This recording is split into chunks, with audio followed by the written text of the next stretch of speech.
March is over, but it's still madness for the Illinois basketball programs. Welcome to Illini Sports Night. I'm your host, Anna Ekberg.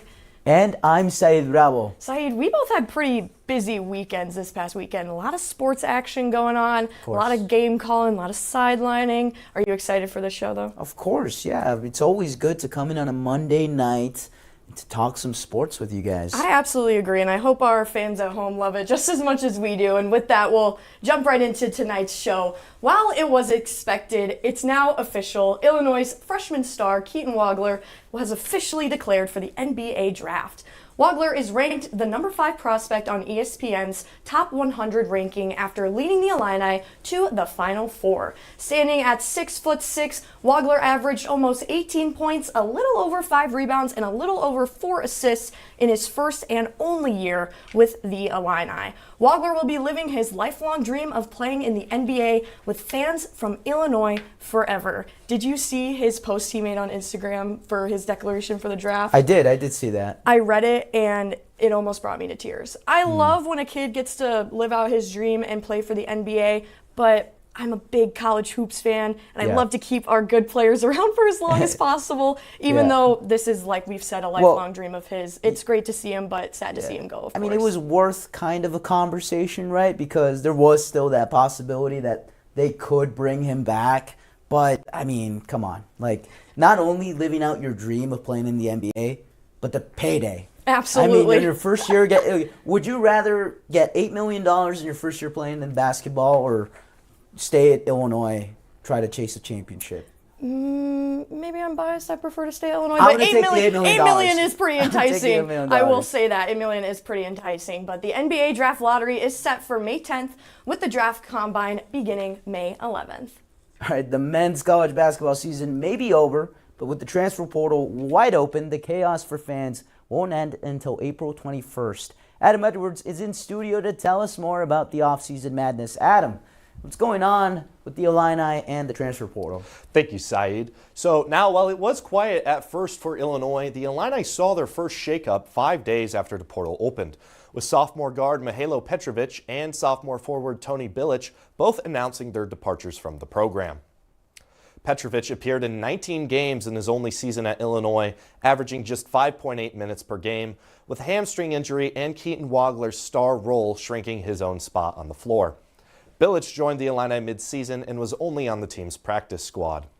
Now, yesterday saw the Illini land their first incoming transfer, however, with Estonian freshman guard Stefan Vox committing to Illinois after playing 1 year at Providence. Vox averaged 15.8 points per game with the Friars, landing himself a spot on the All-Big East freshman team. Now, with a week remaining for the Illinois men's basketball transfer portal, fans will have to just wait and see who else could join or leave the program. No question about that, Adam. And we know out here in the media, we know that Illinois has been connected to one John Blackwell, one of the most prominent transfer portal candidates out there. What do you make of that? Saeed, what I have to make of that is, while his dad was the captain on the 1988 team, and obviously you do have that family tie, Duke is heavily pursuing Blackwell, and Illinois just had Vox commit to the program, so I wouldn't really count on it. All right, well, that's one man's take. We'll keep an eye on that for more updates. Thank you so much, Adam. Every year brings change in the modern college basketball landscape, assuming everyone who has not entered the portal or has run out of eligibility will stay. That leaves 8 returners, 4 incoming freshmen, and 1 incoming transfer in Stefan Vox, as previously mentioned.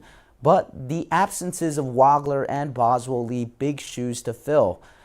Illinois has Quentin Coleman, the number 34 high schooler, according to 247 Sports, and On3's number 13 ranked transfer in Vox, coming in to provide some nice spot-up shooting. Illinois also has commitments from the number 59 high schooler Lucas Murillo and number 164 high schooler Ethan Brown at the same position, looking to fight with Brandon Lee for some of those minutes. The rest of the starting lineup should be pretty straightforward, with Jake Davis, hopefully, David Mirkovic, hopefully, Tomislav Ivisic, hopefully, still returning from the Final Four run, and of course, Andrei Stojakovic, whose role would be evolving into the 2026-27 season. That should incentivize him to stay. With at least those pieces, you'd be sitting pretty in the Big Ten. Illini women's basketball has gotten a huge addition through the transfer portal, despite 2 players leaving so far. Curtis Beasley is here to tell us more about who's coming to Champaign. Curtis, who is this new Illini? Yeah, and the Illini have just landed freshman guard Divine Burridge from LSU. Burridge, who is from Davenport, Iowa, was the 2024 Gatorade Player of the Year and averaged 18.3 points, 8.7 rebounds, and 5.8 assists. Before she committed to LSU, Shauna Green recruited her heavily but didn't quite win the battle. After a freshman season, averaging 2.1 points and 1.7 rebounds in 10 minutes per game with the Tigers, Burridge has sought new opportunity. The staff, resources, and training facility have drawn Burridge in, and Green said she is thrilled to have Divine join their family. Now, Curtis, you say Shauna Green is thrilled to have this new addition. Can you elaborate a little bit exactly what Shauna Green is so thrilled about? Yeah, Coach Green said that Burridge's length, her ability to score at all 3 levels, and to defend and play any position is a huge addition to their team. And if you want to read more, you can check the press release out at fightingillini.com. Awesome. Thank you so much, Curtis. This new addition to this Illini squad isn't the only exciting news for women's basketball. The 6-man and spark plug, Maddie Weber, has officially announced her return to Illinois for the 2026-27 season. The junior transfer from Villanova averaged a little over 10 points per game, a little over 2 rebounds per game, and had one of the best free throw percentages and 3-point percentages on this Illini team. Here's what head coach Shauna Green said about Weber when she first committed to Illinois. As soon as I started watching her clips, I'm like, I love this kid.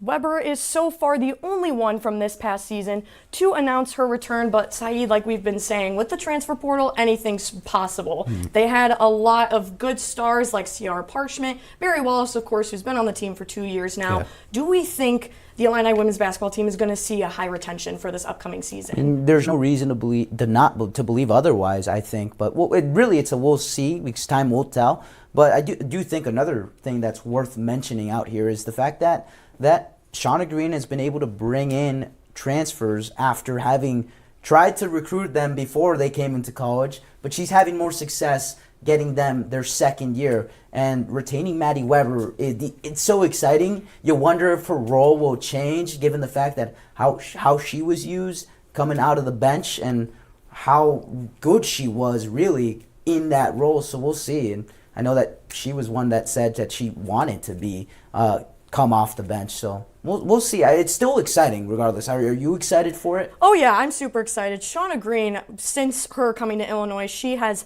built this program up exponentially. I saw a post from the Illinois Instagram actually that said that it had a graph of the attendance just accelerating, increasing ever since Shauna Green became a coach. Yeah. That's really exciting to see, to get that women's basketball program the light that they deserve and the eyes on them that they deserve. So hopefully with this incoming and all these new recruits and Maddie Weber announcing her return, that'll entice the girls a little bit more. We'll see how it all unfolds. But now let's move a little bit into football. How about that? Sure, let's do it. Spring football is in full motion for Britt Bielema and the Fighting Illini. For those who may not be familiar, the springtime is where depth separates itself from the big contributors, or rather the other way around.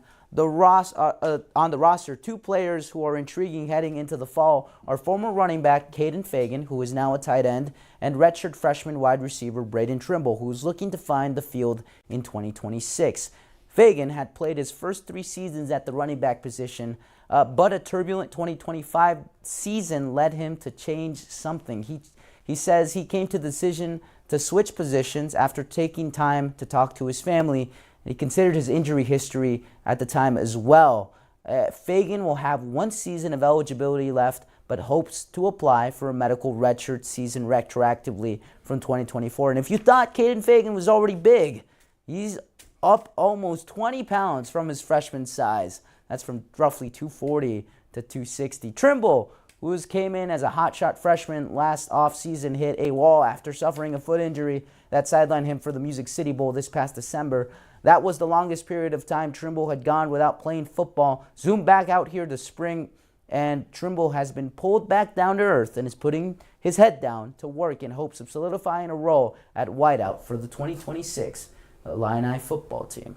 The Masters are all the way in Augusta, Georgia, but Illinois baseball brought their own twist on the tournament right here in Champaign. More from the Diamond up next. Every day, we are here, turning classes into careers that change lives and research into solutions that save them. We are here, creating jobs, driving innovation, proving what's possible with purpose, passion, and creativity. We are here, serving our communities, working today for a stronger tomorrow for all. We are here.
It was a long weekend for baseball and softball with some success over at Illinois Field. Thanks for sticking with us here on Illini Sports Night.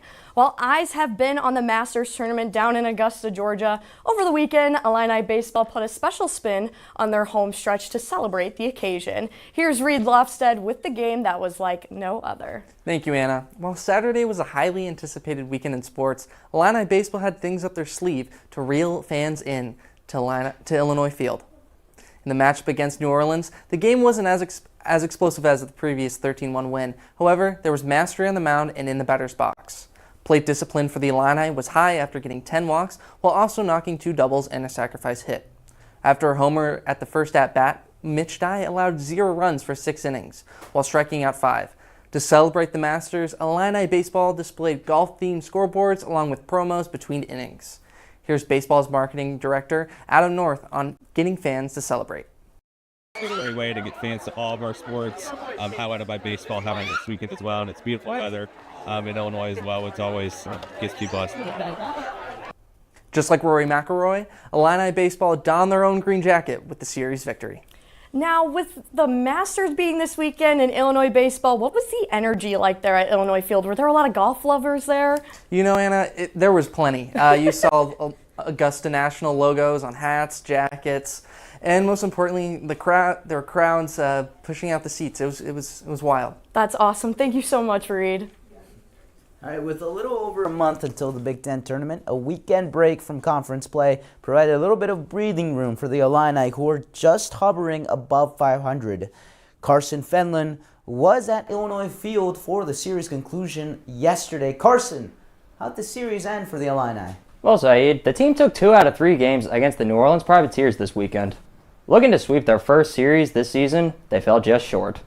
But one player I had my eye on was freshman first baseman A.J. Putty. He's been one of the Illini's most well-rounded players this season, and it's not easy for a 19-year-old playing against some grown men, but his strong fielding is what will keep him on the field. Baseball is a game of ebbs and flows, and this has certainly been the case for Putty at the plate lately. Going 0 for 5 yesterday, he hit a rocket down the third baseline, but he came up empty. Head coach Dan Hartlib talked about what he will ask of Putty when he's up at bat. You just have to have a continual approach, understand what they're trying to do on a regular basis. Scout reports are out, and so you have to adjust. But it's getting a good pitch up in the zone. You put a good swing on, and then put a good swing on. After that, you can't have it. Illini baseball will face off against SIU Edwardsville before a weekend series against the Oregon Ducks to continue this homestand. All right. Hey, who else stood out to you, Carson, when it comes to this Illinois baseball team? Well, I'm going to have to say it was second baseman Michael Farina coming up clutch on not just Saturday, but also yesterday on Sunday. On Saturday, he hit a double and eventually scored the winning run in extras. And then he hit another double yesterday to put Will Johannes on third base, who then hit home to tie the game with a sacrifice fly. All right, well, thank you so much for giving us all the intel, Carson. It was certainly a rough weekend at the office for Illinois softball as they got pummeled and swept at home to number 10 UCLA. In fact, they got outscored 45-1 the entire series. In Game 1, as pitcher Carly Yergler held the Bruins just to 3 runs in 6 innings before the wheels completely fell off in the 7th. At the plate, runs were hard to come by. Like I just mentioned, they only scored 1 run and left 13 runners on base. Sunday followed in similar fashion. The Illini were able to get some athletes on base thanks to walks and from Addison Carroll and a double from Eileen Donahue in the first, but no one was able to make it home and score. This was the theme of Sunday's game, costing the Illini to lose against the Mercy Rule in the 5th. Illinois is now the 5th team in the Big Ten that UCLA has swept in a weekend series. And because of UCLA's impressive showing, they moved up in the rankings, now sitting at 8th nationally and 3rd in the Big Ten. The UCLA star in all 3 games was redshirt freshman Alina Garcia. Garcia had at least 1 home run in every game this past weekend, with 2 in yesterday's game and 1 of them allowing 3 runs. Garcia also had 6 RBIs just in yesterday's game. You and I were both there working this game for Big Ten Plus. I was sideline, you were doing play-by-play.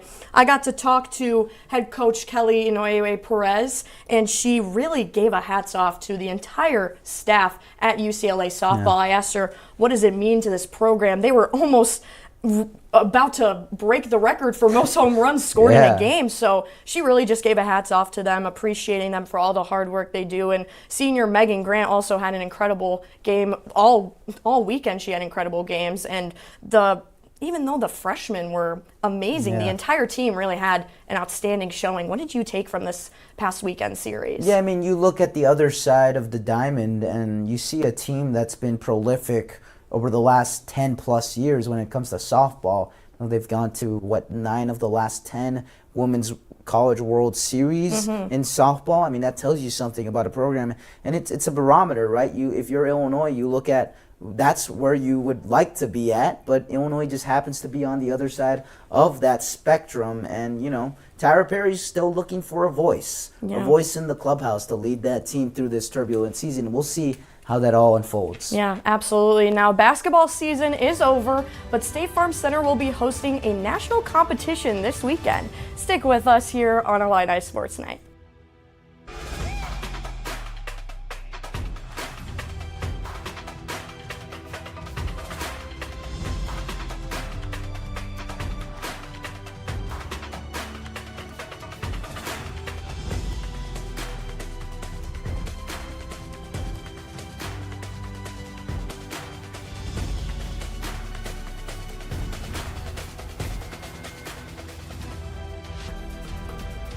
The College of Veterinary Medicine plays a unique role here at the University of Illinois. We've developed a series of 8-week practicums in which the academic training the students are receiving is blended with practical experiences with some of the experts that we have here at the college. In the Masters of Veterinary Science program, we're not only training people to think, we're also training them to do.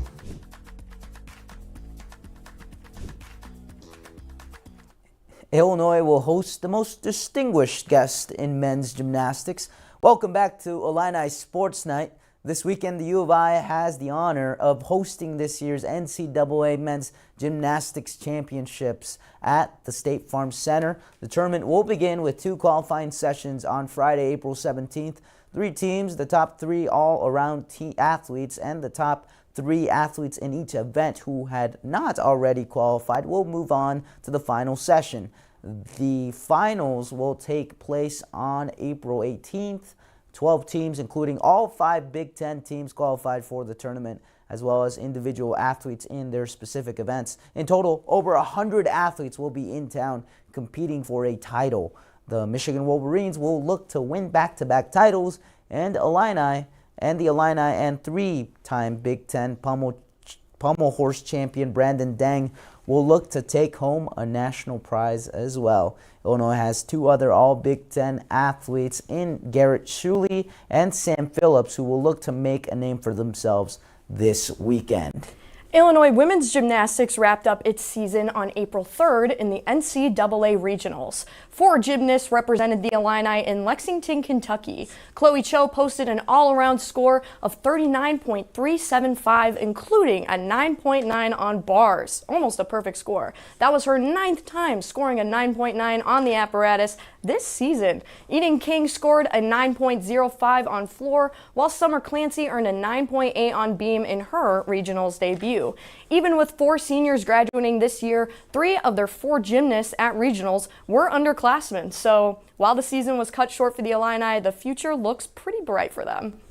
Tokyo native Kenta Miyoshi has spent his last 4 years in Champaign, Illinois, climbing the rankings each year. Having racked up 96 career singles wins, Miyoshi's time in orange and blue is coming to an end soon, but he's ending it on a high note, sitting at number 16 ranked in the country. Miyoshi is carrying over that momentum from his back-to-back All-American seasons. If there's one word to describe Miyoshi's Illini tennis career, it's domination. The reigning Big Ten Player of the Year went 8-2 in conference singles play last season, but this season he's still undefeated in that category, winning all 6 of his Big Ten singles matches. Just last week, he helped Illinois take down number 6 ranked TCU thanks to his singles win. The sweep marked a massive milestone for head coach Brad Dancer as he reaches his 400th career victory. But Miyoshi is already looking into the future. He's currently ranked in the top 700 players in the world with the big-time goal to go full pro, full-time this summer. The Illinois women's tennis team wrapped up their home schedule with a 2-game stand over the weekend. Here's John Luke Charles with more on their performances. Yeah, Anna, the Fighting Illini faced some tough competition last weekend, squaring off against number 16 UCLA on Friday and number 10 USC on Sunday. The Illini fought hard but dropped both matches and fell to 9-12 on the season. Double matches have plagued the team all year, and those struggles continued on Friday. After losing the doubles point, the Illini couldn't recover, losing to the tune of a final score of 4-1. Senior McKenna Sheffier, the number 47 player in the nation, put up strong performances in her last 2 home games of her career, showcasing her signature grit and competitiveness to Illini fans one last time. After the game, I asked Illinois coach Evan Clark how he feels about McKenna leaving. Yeah, it'll be tough to get me emotional here yet before senior day, but yeah, she's had a big impact, and she's I think her story is incredible. Started at 6 or 7 her first year, and has worked her way up to 1, been top 3rd in the country. So that's a big shoes to fill.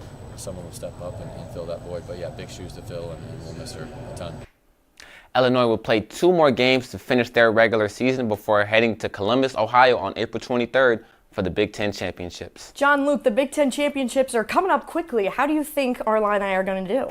Yeah, Anna, it's going to be tough. A lot of the powerhouses in women's tennis comes from the Big Ten Conference. But for the Illini, it's going to be about winning that doubles point, getting ahead early on in the match, and putting the pressure on their opponent. All right, well, thank you so much, John Luke. Schaefbauer was not the only Illini who had a good showing this weekend. Number 1 doubles players Alice Shue and Tess Bucher pulled off an upset yesterday against USC. Shue and Bucher defeated USC's number 24 ranked duo in a tiebreaker match that saw the Illini come out on top 7-4, earning the doubles point for the team. This is the Illini's first time securing the doubles point since March 27th at Oregon. The Illini have now concluded all home games for the regular season and will head to Rutgers and Maryland on Friday and Sunday for the final 2 games of the regular season. Big records are being broken here in Champaign. Stay tuned to find out more. When we work together, we achieve the extraordinary. Across the state, we're breaking down barriers and bringing people together. And we're developing solutions that ensure all communities benefit from the progress that innovation inspires. The University of Illinois system is leading the charge to co-create a brighter future for everyone.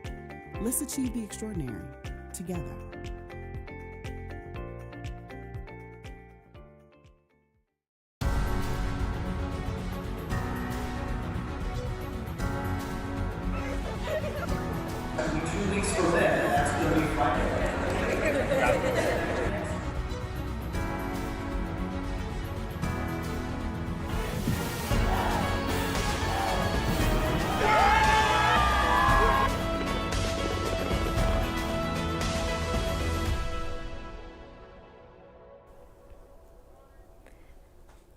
The Illini both broke records and won meets, both at and away from home. Welcome back to Illini Sports Night. This weekend, we saw multiple longtime records broken by some outstanding athletes at the Illini's Decade Jam. Until Saturday, Lisa Balaktas held the record for the women's javelin throw record at 51.58 meters. Jane Rosamaji now owns that program record. She shattered the initial mark with a throw of 52.65 meters, and it wouldn't be a Decade Jam without some noise in the decathlon. Jip DeGrief left the field on Friday as the winner of the decathlon and a new record holder. DeGrief scored 8,039 points to become the first Illini decathlete to surpass 8,000 points in program history. The Orange and Blue will look to continue their success next weekend at the Wake Forest and Tom Jones Memorial Invitationals.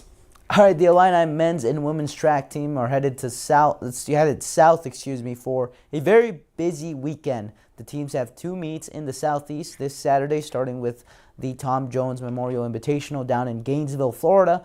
The Illini men's will look for big performances from runner Justin Gilbert, while the women's will lean on star thrower Jordan Cascondi. Illinois will also send a team to North Carolina to compete in the Wake Forest Invitational, where every athlete will push to qualify for the Outdoor National Championships in June.